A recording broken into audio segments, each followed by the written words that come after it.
네, 뉴스 신세계 MBC 현영준 기자와 함께합니다. 어서 오세요. 네, 안녕하십니까. 자, 뉴스 만나보기 전에요. 네. 뭐 좀 좋습니다. 예. 네, 지난 1월에 진행된 청취율 조사에서 권순표의 뉴스 하이킥이 또 1위를 달성했습니다. 무려 12분기 연속 1위, 전국 유일의 두 자릿수 청취율입니다. 정말 엄청난 성과죠. 12분기면 이게 4년인가요? 3년인가요? 3년입니다. 3년입니다. 예. 12분기 연속 압도적 청취율 1위를 기념해서 오늘 좋은 의견 보내주신 분들 10분께 별다방 커피 쿠폰을 보내드리겠습니다. 청취자 여러분들의 많은 참여 바랍니다. 문자 번호 샵 8001번, 샵 8001번이고요. 짧은 문자는 50원, 긴 문자는 100원의 정보 이용료가 들고요. 스마트 라디오 미니 메시지로도 참여 가능합니다. 단 유튜브로는 선물 발송이 어려우니 참여는 문자나 미니로 부탁드립니다. 예. 현 기자도 고생하셨습니다. 예. 아닙니다. 예. 자, 오늘 뉴스 알아볼까요? 네. 코스피가요. 네. 5,300포인트 돌파했습니다. 무섭습니다. 코스피는 어제보다 83.02포인트, 그러니까 1.57% 오른 예. 5,371.10을 기록했습니다. 예. 어제도 신기록, 오늘도 또 신기록입니다. 예.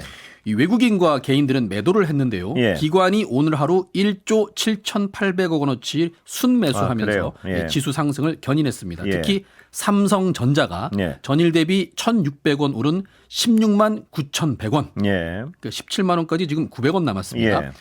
이렇게 기록을 하면서 국내 상장사 최초로 시가총액 1,000억 원을 돌파했습니다. 예. 그러니까 반도체 슈퍼 사이클도 있고요. 예. AI 추론에 따른 메모리 수요가 지금 급증하고 있습니다. 예. 특히 자사주 매입 노력 등이 함께 맞물린 결과로 보입니다. 예. 눈여겨볼 점은요. 사실 어제 미국 증시가 별로 안 좋았습니다. 특히 소프트웨어 종목들이 이제 모두 하락을 했는데요. 앞으로는 AI가 기존 소프트웨어 시장에 판도를 뒤집을 거라는 우려가 커지면서 예. 뭐 익스피디어나 어도비 같은 기업들이 예. 말 그대로 폭락을 했고요. 뭐 기술주의 사망 선고다 뭐 이런 얘기도 예. 나왔습니다. 원인이 뭐냐? 클로드 코워크라고 하는 에이전트형 AI 서비스가 예. 공개되면서 이제 앞으로는 소프트웨어 기업들은 전부 몰락하는 거 아니냐 예. 이런 공포가 뉴욕 증시를 덮친 건데요. 이 기존의 그 AI는 대화형, 예. 반응형이라면 얘는 작업 지시를 내리면 지가 1시간, 2시간이고 혼자 스스로 작업을 해서 예. 결과물을 내놓는 겁니다. 그렇군요. 그러니까 뭐 이런 예. 익스피디어나 어도비 같은 거 필요가 없어지는 거죠. 예. 자, 그런데 우리 증시가 오늘 미국 시장과는 따로 간 겁니다. 예. 여기에는 한국 증시가 AI 산업 수혜를 얻을 것이라는 전망이 작용한 걸로 보입니다. 예. 그러니까 어제 미국 기술주들은 AI로 인해서 영업이나 매출이 줄어들 거란 공포 때문에 하락을 했는데요. 예. 우리 증시는 그 반대로 반도체나 전력 관련주가 수혜를 입을 것이다. 예. 이런 기대로 상승한 겁니다. 예. 제가 아까 말씀을 잘못 드렸는데 예. 1,000억 원이 아니라 1,000조 원. 그렇죠. 삼성전자 1,000억 원이라 그랬습니까? 아까? 네, 제가 이게 돈이 천조죠. 없어가지고 예. 돈이 워낙 없어서 큰 돈이라서요. 예. 저한테는 1,000억 원도 큰 돈이거든요. 예. 죄송합니다. 1,000조 원으로 정정하겠습니다. 예. 자, JP 모건에서요. 코스피 목표치를 6,000포인트, 네. 경우에 따라서는 7,500포인트까지 갈 수 있다는 보고서를 발간하기로 예. 했습니다. 예. 물론 이제 미국 증시가 계속 변동성을 키운다거나 그렇습니다. 우리 한미 관세 협상이 어떻게 되느냐에 따라서 또 국내 증시가 영향을 받을 수는 있겠습니다. 예, 정말 지금 뜨거운 상황인데요. 네. 이 증시 그러나 증시는 언제든 조정이 가능하고 그렇습니다. 뭐 또 급하게 오르면 갑자기 급하게 조정하다 또 오르고 뭐 또 오를지 어떤 이런 경우가 많으니까요. 네. 뭐 맹목적으로 달려드는 게 맞는지는 내일 전문가 한번 모셔가지고 그렇죠. 들어보겠습니다. 네. 예. 자, 다주택자 청와대 참모들이요. 네. 속속 집을 내놓고 있다고요. 예. 네, 그렇습니다. 부동산을 여러 채 갖고 있어서 그동안 좀 논란이 있었던 청와대 참모들이 결국은 집을 내놓기로 했다는 소식입니다. 예. 강유정 청와대 대변인이 경기도 용인에 있는 아파트를 매물로 내놨고요. 예. 김상호 춘추관장도 서울 강남구 대치동에 다세대 주택 6채를 매물로 내놨습니다. 그 강유정 대변인은요, 서울 서초구 반포동에 60억 원이 넘는 아크로 리버파크 34평을 배우자 명의로 갖고 있었고요. 예. 본인 명의로도 경기도 용인시에 6억 5천만 원짜리 42평대 아파트를 갖고 있습니다. 예. 그리고 김상호 춘추관장은요, 예. 서울 광진구 구의동에 20억 원대 74평 아파트가 있고요. 예. 강남구 대치동에 다세대 주택 6채, 네. 총 40억 원어치를 또 갖고 있었습니다. 여기에 이제 이태영 민정비서관이 서울 송파구 잠실에 네. 43억 원대 아파트, 경기도 과천의 11억 원대 아파트 이렇게 다가구 주택이네요. 이거는 여러 채를 갖고 있었고요. 또 최성화 해외언론 비서관, 문진영 사회수석, 봉욱 민정수석, 이성훈 국토교통비서관 등 주요 참모들이 다주택자들입니다. 일부 언론에서는 뭐 지방에 있는 아파트까지 합쳐서 뭐 얘기를 하는데 그건 좀 과한 것 같고요. 저는 이제 서울과 수도권에 두 채 이상 갖고 있는 분들만 말씀드렸습니다. 뭐 사실 대치동에 다세대 6채를 갖고 있다. 그러면 이분이 뭐 하시는 분인가 뭐 이런 생각이 들지 않겠습니까? 이게 이준석 개혁신당 대표가 뭐 이런 얘기를 했습니다. 민주당 의원들과 정부 관계자들도 5월 9일까지 집 파실 거냐? 이 내부자들이 5월 9일까지 주택을 매각하지 않는다면 시장은 이 정책을 만든 사람들 이 정책 효과를 믿지 않을 거다. 이런 얘기를 이제 했습니다. 이게 왜 예민한 문제냐면요. 문재인 정부 때도 이런 비슷한 사례가 있었기 때문입니다. 다주택 참모들 한 채 빼고 다 팔아라. 이게 오늘 기사가 아니고요. 2019년 12월 17일 기사입니다. 당시에 노영민 비서실장이 청와대 다주택 보유 참모들에게 한 주택만 남기고 모두 처분해라 이런 지시를 내리면서 이런 기사가 나왔죠. 그 배경에는 이제 경실련 같은 시민단체가 다주택 보유 청와대 참모들 교체해야 한다면서 연일 집회를 열었던 그런 배경이 있습니다. 그때 기억하시겠지만 김의겸 당시 청와대 대변인이 흑석동 재개발 지역에 이제 20억 원 넘는 복합 건물을 투기용으로 샀다가 이거는 약간 논란이 됐던 사안 아닌가요? 당시 좀 논란이 있었습니다만 결국에는 이제 물러났습니다. 사퇴를 이거는 했고요. 뭐 다른 입장에서 나중에 결론이 나오기도 한 것 같고요. 그렇습니다. 또 심지어 이제 김조원 당시의 민정수석은 다주택 보유 논란이 지적됐는데요. 이제 강남 도곡동과 잠실의 아파트가 이분은 있다. 비판을 좀 받았죠. 매각을 하고 그 다른 게 아니라 청와대를 그냥 나가버렸습니다. 그래서 이제 결국은 어떻게 됐느냐. 시장이 정부 정책을 전혀 신뢰하지 않았습니다. 그래서 거듭된 부동산 정책 실패로 아파트 값이 말 그대로 이제 막 미친 듯 올랐고요. 문재인 정부는 부동산 문제에서만큼은 이제 무능한 정부다 이런 꼬리표가 붙기도 했습니다. 뭐 그 여파로 이제 윤석열 정부가 탄생하기도 했죠. 그래서 청와대 참모들 부동산 문제에 국민들이 예민할 수밖에 없습니다. 그러니까 부동산 집값을 이번에는 반드시 잡겠다는 이재명 대통령의 의지 그리고 실행력을 의심하는 사람은 뭐 거의 없습니다. 문제는 측근들입니다. 대통령 혼자 집값을 잡을 수는 없기 때문입니다. 여하튼 지금 확인된 바로는 강유정, 김상호 이 두 사람만 매물을 내놓은 걸로 알려졌고요. 나머지 참모들은 또 어떻게 할지 지켜봐야겠습니다. 물론 이것도 지켜봐야겠지만요. 분명한 것은 앞으로 정책적 의지가 분명하고 예를 들어 집에 돈이 많았다 반드시 두 채가 필요해서 충분한 세금을 내겠다 이런 결심을 하면 가지고 있을 수도 있는 건데 분명한 건 분명한 대가를 치르겠다는 그 컨센스 그 공감대가 있느냐 이게 중요하겠습니다 보니까. 그렇습니다. 이 정책은 분명히 이루어진다. 또 가지고 있으면 어마어마한 비용이 발생한다. 이걸 기정사실화하는 것이 중요하지. 그래서 그걸 낼 어떤 결심이 돼 있는 사람들도 너무 무조건 팔아라. 이건 아닌 것 같고요. 그럼요. 저희가 다주택자들한테 집을 지금 뺏는 게 아닙니다. 그렇습니다. 보유하려면 그만큼 세금을 내라. 그러나 이제 정부에서 분명히 해야 될 건 분명한 어마어마한 비용이 발생할 것이다. 그렇죠. 보유하려면 이걸 확신시켜 줘야겠죠. 그렇습니다. 자, 시장 반응 어떻습니까? 네, 부동산 매물이 좀 상당히 많이 나오고 있습니다. 그 송파구, 용산구, 성동구, 강동구 이 지역에서 대통령 강경 발언 이후에 매물이 크게 늘었다. 이런 보도들이 지금 나오고 있고요. 조금 적긴 하지만 강남구에서도 급매물이 나온다는 보도가 나왔습니다. 예를 들어서 송파구에서는 1월 24일 불과 며칠 전이죠. 1월 24일에 1만 844건 정도였던 매물이 2월 3일 어제죠. 1만 1,340건으로 약 500건이 갑자기 나왔습니다. 시장이 움직이는 것 같습니다. 송파구에서 대장주 아파트라고 불리는 이제 잠실 엘스 뭐 특정 아파트를 거론해서 그런데 여기는요 그 며칠 사이에 73건의 매물이 쏟아져 나왔습니다. 73건이면 이제 가격을 흔들 수 있는 물량입니다. 분명히 정책적 효과가 나타나기 시작하고 있군요. 그렇습니다. 일부 지역에서는 이제 호가가 31억 원이던 아파트가 이제 2억 원 내려서 29억 원의 급매물로 나왔고요. 5천만 원 정도 낮춘 매물은 흔해졌습니다. 그러니까 집을 내놓은 다주택자들은 지금 빨리 팔아달라 이렇게 주문을 하고 있는데요. 다만 이게 올해 들어서만 지금 몇 억씩 오른 아파트들이거든요. 그러다 보니까 누가 이 매물을 받아갈지 이것도 좀 관건입니다. 받아가는 사람들이 없으면 더 내려가겠죠. 그렇습니다. 그러니까 아파트 가격이 지금 너무 말씀대로 너무 높게 형성돼 있어서 선뜻 매수에 나서는 사람이 없을 수 있다. 이런 전망도 있죠. 그런데 좀 특이한 거는요. 홍준표 전 대구시장이요. 정부 부동산 정책에 공감한다 이런 뜻을 밝혔다고요. 네, 국민의힘 대표 정치인이죠. 네, 홍준표 전 대구시장이 아주 강경한 부동산 소유 제한 정책을 지금 제안을 했습니다. 예. 주택 소유를 1가구 1주택으로 제한하고 외국인 주택 소유를 금지해야 한다. 예. 부득이한 경우에만 1가구 2주택까지 허용하되 예. 다주택은 모두 법인만 소유하게 해서 임대업자로 전환하는 제도 도입이 시급하다. 예. 지금 이제 이재명 대통령의 그 다주택자 양도세 중과 예. 유예 중단 요걸 예. 놓고도 지금 일부 언론에서는 무슨 공산주의냐 뭐 이런 얘기를 예. 하거든요.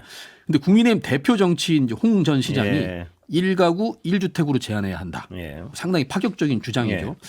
뭐 이렇게 하기는 현실적으로는 뭐 어렵긴 합니다만 물론 이제 국민의힘이 정권을 잡아서 이런 정책을 펼친다면 이제 공산주의냐는 얘기는 못 하겠죠. 예. 네. 이제 홍 전 시장은 특히 돈이 부동산이 아닌 증시에 몰리게 해야 예. 산업 발전이 이루어지는데 마냥 부동산에 돈이 몰리는 거는 부동산 불패 신화 때문이라고 이제 지적을 했습니다. 예. 이 말이 이재명 대통령 말하고 상당히 그렇습니다. 비슷합니다. 뭐 같은 취지의 말 같은데. 그렇죠. 현재 예. 정책을 지지한다는 뜻으로 읽힐 수도 있고요. 예. 또 이제 공급 측면에 대해서도 조언을 했는데요. 주택 공급은 도심은 초고층 고밀도로 바꿔서 주택 공급수를 확대하고 예. 강북 대개발, 서울을 말하는 거겠죠. 강북 대개발을 하되 재개발 재건축 시 교육 환경, 문화 환경, 의료 환경을 강남 수준으로 구축해야 한다. 또 이런 예. 얘기를 덧붙였습니다. 예. 자, 좀 다른 얘기로 가볼까요? 네. 김용현 전 장관 변호인 이하상 변호사 감시됐죠? 네. 예. 그 어제 서울중앙지법 형사합의 34부 한성진 부장판사 심리로 이제 김용현 전 장관의 재판이 있었습니다. 이 재판이 오후 4시쯤 끝났는데요. 이제 평소처럼 재판이 끝나고 다들 퇴정하는 분위기였습니다. 아무 일 없는 것처럼. 그런데 담당 재판관인 한성진 부장판사가 퇴정하자마자 예. 갑자기 법원 경위들과 함께 이진관 부장판사가 그래요? 법정에 예. 입장을 했습니다. 이진관 부장판사가 감치 결정문을 직접 들고 나타났고요. 예. 법정 경위 10여 명을 직접 지휘해서 그동안 막말, 논란, 법정 소란, 재판장 모욕 논란을 일으켜왔던 이하상 변호사를 붙잡아서 입감 조치를 했습니다. 예. 이 장면을 놓고 일부 언론에서는 마치 마패를 들고 나타난 암행어사 같았다 뭐 이런 기사도 있었습니다. 자, 그래서 유튜브 같은 걸 통해서 법원을 재판장을 농락해왔던 이하상 변호사가 오는 16일까지 13일 동안 좀 짧게 느끼시는 분도 있겠지만 예. 서울 구치소에 수감이 됐습니다. 예. 자, 이하상 변호사라는 분 때문에 우리 국민들께서 감치라는 용어를 또 배우게 됐는데요. 법정에서 질서를 위반한 사람에 대해서 재판장이 직권 명령으로 교도소나 구치소 등에 일정 기간 가둬두는 예. 것을 말합니다. 예. 사실 그동안 내란 사범들의 변호인들이 특히 여러 가지 행동들을 네, 해서 우리 국민들 그렇습니다. 분노 느끼신 분도 많았을 텐데요. 이진관 재판장이 이 같은 법정 모독, 재판부 농락 행위에 대해서 이번에 그야말로 제대로 된 엄정한 조치를 취한 겁니다. 예. 요즘 이제 이진관 재판장의 이 속 시원한 행보 덕분에 국민들이 갖고 있던 사법 불신 조금이나마 줄지 않았을까 이런 생각도 듭니다. 예. 자, 민주당은요. 최고위 합당 놓고 계속 시끄럽군요. 예. 어떤 상황인가요? 네, 벌써 며칠째 민주당 내 합당 갈등 소식을 전해드리고 있습니다. 민주당 정청래 대표는요, 이제 조국 혁신당 합당 논의에 대해서 경청의 시간을 갖도록 하겠다 이러면서 갈등을 좀 진화해 보려고 지금 노력 중입니다. 이 정 대표 발언을 먼저 들어보시겠습니다. 예, 들어볼게요. 합당에 대해 의원들께서 토론, 간담회 등을 제안해 주고 계십니다. 여러분께서 제안해 주시는 대로 일정을 잡아 진행하겠습니다. 합당의 전 과정은 당원들의 뜻에 달려 있습니다. 당원들께서 올바른 판단을 하실 수 있도록 투명하게 진행하겠습니다. 많은 관심과 활발한 토론을 부탁드립니다. 저는 국회의원과 토론회를 통해 경청의 시간을 갖도록 하겠습니다. 경청의 시간을 갖겠다는 어떤 당내 여론을 지켜보고 논의 과정을 지켜보겠다는 뜻 같은데요. 그렇습니다. 이건 이게- 아직 방향성을 제시한 건 아니죠. 그렇지만 예. 이렇게 좀 보실 예. 필요가 있어요. 그러니까 한마디로 말해서 예. 지금 이 얘기들은 합당 논의 절차를 예. 밟겠다는 뜻입니다. 예. 그러니까 좀 반대하는 쪽에서는 예. 당장 중단해라 예. 이런 얘기를 하고 있거든요. 그런데 어떻게 됐든 예. 진행을 한번 해보자. 예. 이게 합당을 할지 하지 않을지 의논도 하고 예. 투표도 하고 이러자는 얘기입니다. 예. 여기에 이제 어제 제가 말씀드린 것처럼 전당원 1인 1표제가 당 중앙위를 예. 통과하면서 당에서 당의 여론이 자기를 좀 지지하고 있다. 예. 이런 이제 좀 자신감 이런 것들을 회복한 것이 아니냐 이런 분석이 나옵니다. 예. 그렇지만 하지 말자는 입장에서는 계속 예. 반발할 수밖에 없겠죠. 예. 이현주 최고위원이 또 면전에서 강한 발언을 했습니다. 이 최고위원 발언도 직접 들어보시겠습니다. 최근에 특히 특정 유튜브나 커뮤니티를 중심으로 해서 특정 인물을 대통령으로 만들기 위해 합당이 필요하다라는 식의 얘기들까지 나오고 있는 상황입니다. 대통령이 되어 나라를 책임질 생각이 있다면 빨리 합쳐야 한다. 큰 배를 띄우려면 본류를 타야 한다. 면서 마치 우리 민주당을 조국 대표 대통령 만들기의 수단으로 여기는 듯한 발언까지 나오는 실정입니다.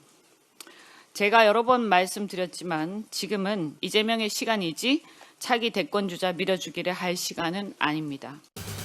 부딪힘이 계속 되겠군요, 보니까. 양쪽. 그렇습니다. 예. 이제 이 반대파는요. 예. 하지 말자는 겁니다. 예. 중단하자. 예. 이 예. 논의 자체를 하지 말자는 겁니다. 예. 그 황명성 언제까지입니까? 혹시 중단하자는? 중단하자는 예. 지금 논의를 언제 지방선거 이후로 미루자는 건가요? 이후로 아니면 미루자는 의견도 있고요. 예. 지금 아예 당장 중단하자는 겁니다. 지금 예. 당장. 중단한 다음에 지방선거 이후에 하자는 건가요? 아니면 그런 의견도 두 가지 의견으로 나뉘는데요. 예. 일부에서는 뭐 지금 아까 이현주 의원이라든지 제가 말씀드릴 황명성 최고위원 예. 같은 분들은 당장 예. 멈춰라. 예. 당장 멈춰야 된다. 그런데 예. 어떤 또 재선 의원 모임에서는 지방선거 이후에 다시 조국 그때 하자. 혁신당을 비롯해서 예. 많은 또 우리 그 예. 범여권 정당들과 합치자 이런 논의를 예. 그때 가서 제대로 하자는 겁니다. 예. 물론 이런 반대 의견도 있지만 네. 이제 친정청래계로 꼽히는 네. 이제 이성윤 최고위원은 예. 이 정 대표가 개인이 아니라 당원들에 의해 선출된 당 대표의 자격으로 예. 지방선거 전에 통합을 제안한 거다. 예. 그래서 이 미리 말하지 않았다고 그래서 절차적으로 문제가 있다. 이런 지적은 이건 본질을 흐리는 거다. 현 기자 잠깐 광고 듣고 다시 오겠습니다. 이어서 가볼까요? 네. 그 지금 찬성 반대하는 분들의 이제 경론이 최고위원 열 때마다 벌어지니까 예. 정청래 대표가 오늘 이런 얘기를 했습니다. 예. 합당 여부에 대한 전 당원 여론조사를 한번 해보는 건 예. 어떻겠냐. 예. 그런 부분들은 이제 최고위원들과 오늘 논의를 하겠다. 예. 당의 진로는 국회의원이나 당원들이나 똑같은 거다. 예. 동등한 발언권과 동등한 토론권을 보장해야 될 것 같다. 예. 이렇게 밝혔습니다. 그래서 지금 대통령이 사실 요새 그 이런 말을 한번 한 적이 예. 있죠. 얼마 전에 국회 입법 속도가 너무 느려서 예. 일하기가 어렵다. 뭐 예. 이런 얘기를 했는데 그래서 이제 국회 입법 활동을 좀 서둘러 달라 이런 예. 요청을 했는데요. 예. 야당은 야당대로 지금 정신이 없고요. 예. 여당도 지금 합당 문제로 아, 그렇군요. 이 연일 예. 논쟁을 벌이고 있는 상황입니다. 예. 자, 미국 얘기 좀 해볼까요? 네. 관세, 우리 관세랑 관계요. 네. 지금 어떤 상황입니까? 25%. 예. 네, 지금 미국이 연방 관보에다가 예. 관세 인상한다는 내용을 이제 게재하겠다. 아. 뭐 이렇게 지금 협박 아닌 협박을 예. 하고 있는 걸로 보입니다. 사실 근데 이 문제도 국회가 진작에 서둘렀으면 네. 그러니까 말하자면 이제 대미 투자법 이거 예. 같은 거 빨리 처리해 줬으면은 생기지 않았을 예. 문제인 게 아닌가 싶습니다. 예. 이제 트럼프 대통령이 우리 관세를 15%에서 25%로 인상하겠다 이렇게 예고를 했고요. 예. 미국 정부가 이대로 이 안대로 현재 관보 초안을 만들어 놨고 완성을 해놨고 이 관련 부처들과의 협의를 하고 있는 것으로 지금 우리 정부가 파악을 했습니다. 예. 그래서 우리 정부는 대미투자특별법이 우리 국회에서 곧 통과될 거다, 네. 처리될 거다. 조금만 유예를 해달라 관보 게재하는 예. 거는 이러면서 이제 미국을 설득하고 뭐 이런 상황입니다. 이 여한구 산업통상부 통상교섭본부장이 지금 워싱턴에서 그런 협의를 했는데요. 특파원들하고 만나서 이런 얘기를 했습니다. 관세 인상, 관보 게재가 미국 내 관계부처 간 협의를 거치고 있다. 예. 아직은 미국 정부 내에서도 협의 과정이다. 과정인 걸로 파악하고 있다. 이렇게 예. 말했습니다. 그런데 이제 안타까운 거는 여한구 본부장이 원래 카운터파트인 제이미슨 그리어 미국 예. 무역대표부 대표와 이제 협상을 하기 위해서 예. 만날 예정이었는데요. 이게 일부러 그랬는지 일정이 어긋나서 만나지 못하고 이제 지금 예. 귀국하는 걸로 알려졌습니다. 그런데 이렇게 예. 지금 안타까운 상황인데 이 문제를 놓고 오늘 장동혁 국민의힘 대표가 예. 국회 교섭단체 대표 연설을 하면서 벤스 부통령이 김민석 총리한테 쿠팡 사태부터 따졌다. 아, 예. 쿠팡 사태가 예. 한 기업 문제를 넘어서 통상 마찰의 뇌관이 됐다. 예. 이렇게 연설을 하면서 예. 논란이 됐습니다. 마치 우리 그렇습니다. 정부의 대응이 예. 잘못이고 미국 정부가 쿠팡을 보호하고 있으니 쿠팡에 과도한 제재를 해서는 안 된다. 이런 말처럼 들렸거든요. 그렇게 들리는데요. 네. 예. 그 우리 정부 설명은 우리가 네. 쿠팡을 압수수색하고 임시대표를 수사하고 이래서라기보다는 대미 투자 입법 과정이 지연되고 있는 게 가장 큰 영향을 미친 거다. 다행히 아까 들어온 속보인데요. 오늘 여야 지도부가 만나서 예. 대미투자특별법 처리를 위한 특별위원회를 구성하고 예. 오는 2월 12일 그러니까 다다음 주쯤 되겠습니다. 본회의에서 법안을 처리한다고 이제 합의를 예. 했습니다. 어렵게 합의를 했습니다. 예. 이제 국민의힘이 어찌됐든 법안 처리에 협조한 건 다행인데요.